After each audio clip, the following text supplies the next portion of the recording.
Here we go. Brianna. Don't worry.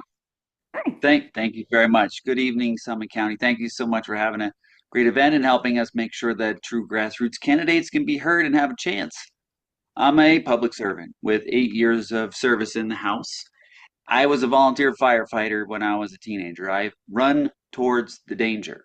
I wanted to be an FBI special agent at one point before getting into the political space. But I'm a geochemist. I have multiple STEM degrees, and I think outside the box. And this is why I've been so successful in the legislature. I was asked to run, and every day that I work in the legislature, I make the world a better place. To me, that is a dream come true. And I want to continue to do that service in the treasurer's office. Everything I've accomplished that in the legislature is something I earned. I was not born into politics. I was asked to run in a Republican district that nobody expected me to ever win. But I flipped that district and I held it by representing my community. I won my race by choosing trust before chasing money.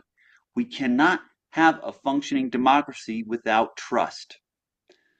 And I would like to have you heard me today in my office when I told the corporate lobbyists no, which for corporate lobbyists is one of my favorite things to do.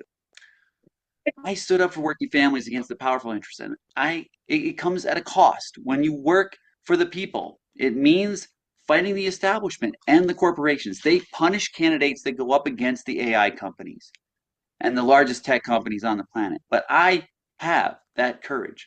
Some candidates have connections with everyone and access to money that no normal person has. The question is, are these the elected positions only available to people who have the access and the power, or do we want real, authentic, hardworking people who have always worked for the people? Or do we want those people who will just use their connections and access through the favors to do the work? I think we want the public servants. But I've always listened to my district and not the corporate interests. I have succeeded because of hard work and smart decisions. And that's what I'm going to do for you. While I did run the bill, I sponsored the bill for the vacant home tax, which was killed in committee. I've also defended local control for you all. That bill did die in committee, but I fought to introduce it and I made sure that it was heard. And I will be sure that the corporate interests get their agenda through the people's house because that is not what we want. We want the people's work. But I'm running for state treasurer because Tabor is why we can't have nice things.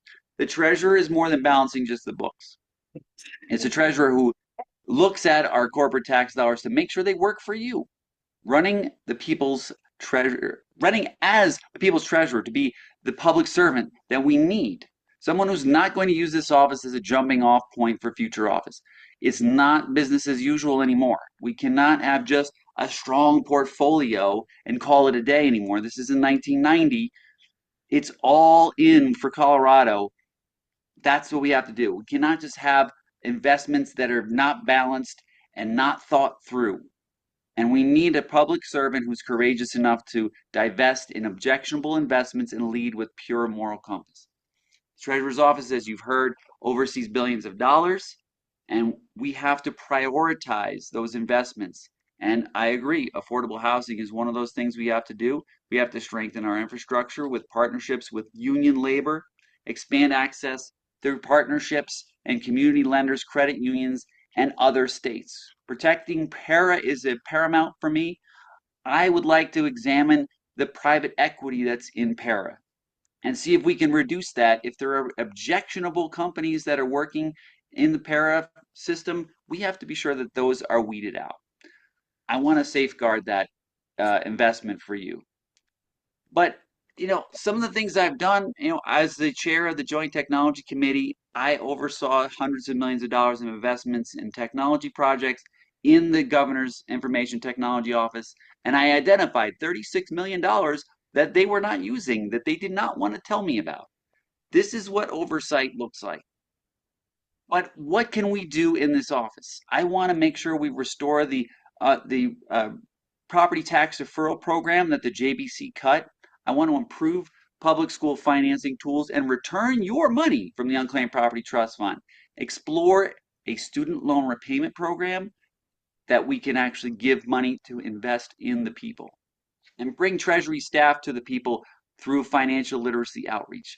There's a lot we can do, but we need someone who is courageous, who has the public track record and supports the people, because this is not a time when we can have a candidate that's not going to stand up and be courageous in this moment. This is when we have to elect all the public servants on the ballot. And I have out of my time, but thank you so much for your attention, and I would be happy to answer any questions that you might have in the future, and you can reach me. I'll put all my information in the chat. Thank you, Brianna.